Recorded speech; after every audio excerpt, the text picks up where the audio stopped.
saying? Because these, and here's the other thing, and let's talk about kids for a second. You know, they're being trained to like, oh, you know, you have to transition, or and they want parents, in so many places to say, oh, well, he was, he's a girl in a boy's body. Let's transition him. I'm not going to go for that at all. Is ever. That going on here? It's going on in Texas. We actually fought, and I'll tell you some things. And that there's actually legislation that stopped that. And there's a LGBTQ plus church that was out of Fort Worth. It's Galileo Church. What they were doing is when the legislation stopped that from happening, because they could transition all the way down to 4 years old. And Texas stopped it. So Galileo Church was telling these parents, hey, ship them to another state. We'll pay $1,000 and we'll pay you to do that. So our organization went out there and we petitioned all of that, and we got really, pretty heavy about it. And our state representative, Dustin Burrows, is actually going to carry legislation to close that loophole, because these are kids. They don't know that. Let them be kids. Don't put your political agenda on a child. That's where I draw the line, because these are children. And that's another role that I think government should have, is these children should not be groomed to be a certain thing. You're supposed to, when you get them into a school, you're supposed to teach them reading, writing, arithmetic, whatever. Another thing our organization did, and I will put a major stop to it, there were books that were clearly pornographic that Which were in one? schools. I can't think of the titles of it. There were several of them. There was over 197. In fact, I know right now for a fact that they're still in our public library here. And when I do get those, I'm going to send you I'll send you an email so you can see all of them. Yeah. It's sad. It's and really so when you say pornographic, are you talking about like smut books, or are you talking about just like the content? Was it like romantic? Was it graphic? And it's like very, violence? very graphic, and it's so they're using cartoons, right? And one of them was an incest book, and it talked about how the uncle touched her in a certain way, and it actually felt kind of nice, and then they talked about. And it takes you all the way through that. And that's in Texas? It's across the country. Texas we actually removed this and a couple others. There was another one that the book was pro-incest? Yes, pro-incest. Or was it about a girl's like testimony about... It's pro-incest. I mean, when you read through it, it talks about how beautiful the experience was and stuff. It is sad. There's another book that was out there that talks about, oh, this was a stranger, and they're telling me not to talk to strangers, but this one is nice, and he touched me, and they said it's not supposed to touch me there, but it feels good. And then next thing you know, it walks you through rape. Mm-hmm. And these are comic type book. Animated type books that make it seem like it's okay for these kids to do these things, and kids were taking them home. So we found them. We went to, and here's the thing, we went up to the school districts. We gathered a bunch of parents, showed them the books. They came in droves, and we started reading from the book. I mean, our people started reading from the book, and they made them stop. They said, stop that. We are not allowing that type of conversation in the school board meeting. They're like, well, why do you allow it for our children? This is in the third grade. This book was checked out by a third grader. And that's how really sad it is. So by the time this school board meeting was over, and we did this in 5 different locations, but Fort Worth Independent School District, we got a lot of coverage for that. But when we went in there, they removed those 3 books.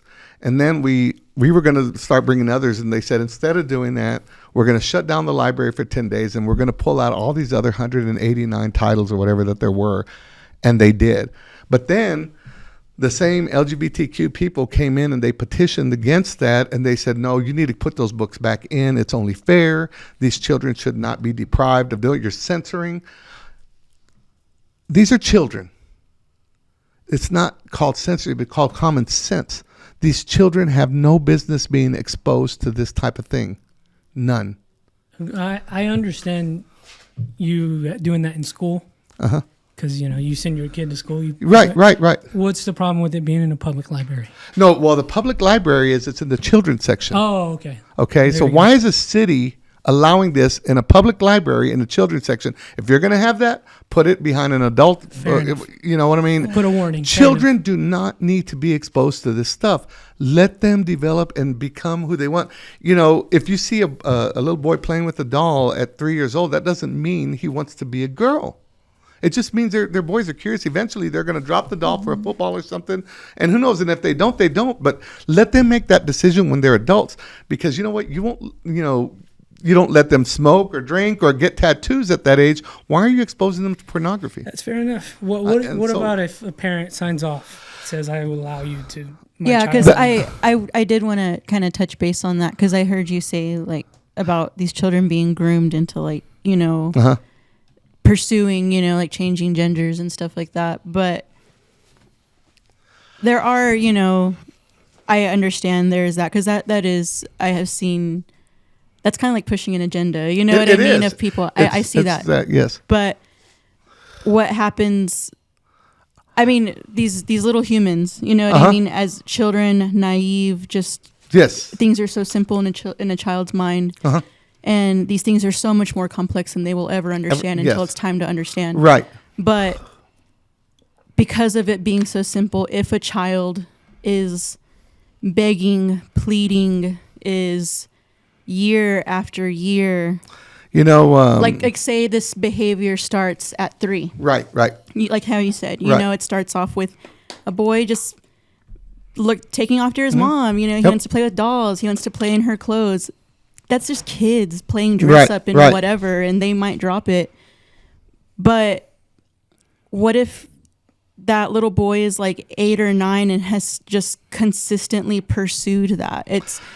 And I understand, like letting a kid be a kid and just kind of letting them just have childlike wonder. And I understand trying to direct your child maybe into different things, like if they're into the dolls and stuff, maybe show them sports and things, you know what I mean? But what happens in the case of that child still just, as simple as a child's mind is, if they are sure of something, they are sure of something. At what point is a parent neglecting that child's mental needs? I will tell you. You know what I mean? Yeah, I get it. And it's one thing. Because that is such a touchy subject. And it really is. And it's one thing. And I will tell you this, because when you start changing their physiological and their biological outlay, you have completely changed everything about them. We have a couple of members of Luca that joined in the Fort Worth area that were transitioned, and they hate that they did it, and the pain that their body's in. And you get more and more and more, because right now it's so new and fresh, because it's a political agenda that was played brilliantly by this group, this organization, and they're transitioning. And and if you think about that, there's no empirical evidence from any of these yet on what that has done to a lot of these kids, except now you're starting to see a lot of them that are having a lot of, because your body, right, it's not intended to be the opposite sex, and you're never going to fully be that opposite sex. And that's why they say, well, if you look at their literature and everything they're saying is, well, the male parts don't necessarily mean they're male. If they say they're female, they're female. Well, let them identify as a female rather than transition them. If you're saying that part doesn't matter, then and they want to be a boy, then let them dress like a boy. And then when they turn of an adult age where they can make that decision on their own, then let them make that decision. Mm-hmm. But was that 18? Yeah, I guess it'd be 18. And honestly, that's what I wonder as well, because I've also kind of read up on this, as in like the beginning of transition. Mm-hmm. I do agree, before the age of 10, before the age of 12, it's so young. It's so young to alter somebody's physiology before puberty. You know what I mean? But I've also kind of learned that the earlier you do transition, maybe the better that you will transition. You know what I mean? And I say that as in, that is more so for gender affirmation and just mental clarity, as in like you seeing on the outside what you feel in the inside. So these transitions might need to start at the age of like 14, 15, before puberty has really, really hit. I have also read about people who have struggled with like severe mental illness or severe whatever the effects are of these things, where they transition too late because they finally have the freedom to. Right.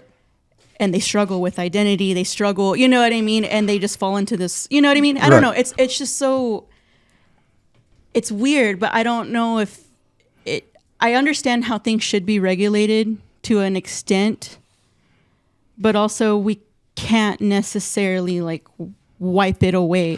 Here's my answer to that. And if you go through the history of our country, all the way through and up until when all of this LGBTQ movement really started, and you see the number of children that actually wanted to transition and all of the help they got and how many of them changed their minds.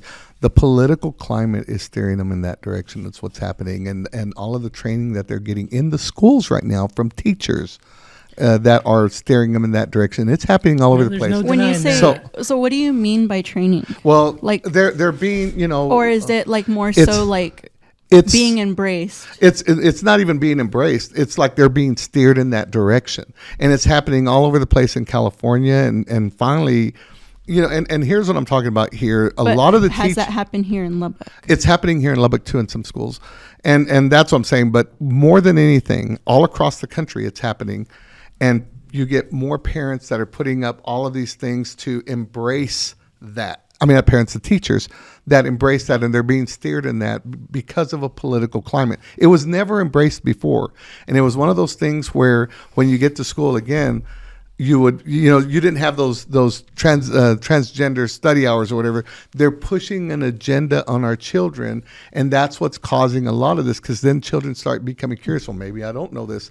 And it should not be encouraged to push them in that direction. That's why what I'm saying is, if they just let kids be kids and stop, teasing them with one side of the agenda or another, you would see that happen far more infrequently than you do now. So you want in schools, let's learn math, let's learn English. Yeah, let's learn school. Why are you introducing any of that? These are children. Leave the political stuff out of it. That's fair. Don't put transgender study hours in there. Why are you doing that?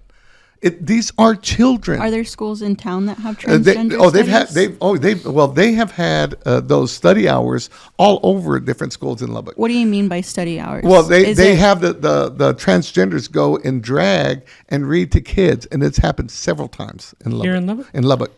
And that's considered a transgender study hour. That's what they call it. Reading. Yeah, that's what they call it. That's how they got it into the schools, and they're reading books as. Okay, let me ask you this: when you? But in what way is that? No, I'm sorry. Well, no. Let me ask you this: if there's a girl that's coming from a strip club in her gear, are you going to let her around? If you have a son, are you going to let her around? Well, that's different. No, it's not, because they're dressed the same way. They are dressed in the same stuff. It is very, very bad. What they're wearing is very revealing, and they're all made up. So that belongs. But in that same respect, a stripper is a career choice. But so is being a transgender. It is a lifestyle choice That's for a that lifestyle person. choice. For that person, why are you exploiting children to it? A stripper is a career choice for adults. If you want to be a transgender, then go to transgender clubs and be a transgender. Don't bring it to our children. Okay, are you talking about transgenders, or are you talking about drag queens? The drag queen. Well, that's a drag queen study. It's the same thing. So they put it under transgender. They put it under transgender. Oh, it's a drag queen study hour. It starts steering people in that direction. It's not necessarily. It's a drag queen study hour. Telling a story. Yeah, it's a drag queen telling a story. I'm sorry, but it's the same thing, because most of them are trans. Not. Well, right. It's not. So can I ask you I know this? plenty of homeboys that dress up as drag queens. Well, but they shouldn't be reading to children. Okay, let me ask you this. In glittery dresses and sequins. But they're not wearing glittery dresses and sequins. They're wearing, In fairness to this conversation, as mayor, they have the power to ban that? Well, and that's the thing. It's, at this stage, I don't know, because again, we follow state law just as much as anything else. Right. I'm just telling you things that I'm concerned about, that I'm seeing, and I really wish we would let children be children. I see that completely. But I see I see your point. You use two completely different terms. I did. Yeah. And although I might not be as educated on like every single technicality of the gender spectrum and that spectrum, I know transgender and a drag queen are completely. Oh yeah, they normally are, but in a lot of places they've used a lot of the transgenders to go in there, and there have actually been several incidences in other states, not necessarily this one, thank goodness, of sexual assaults that originate from that, and it's sad. And that's something that we have to be aware of, because if there's a possibility of something like that happening, we have to protect these kids. We are exposing our children too much to political agendas. Can I ask you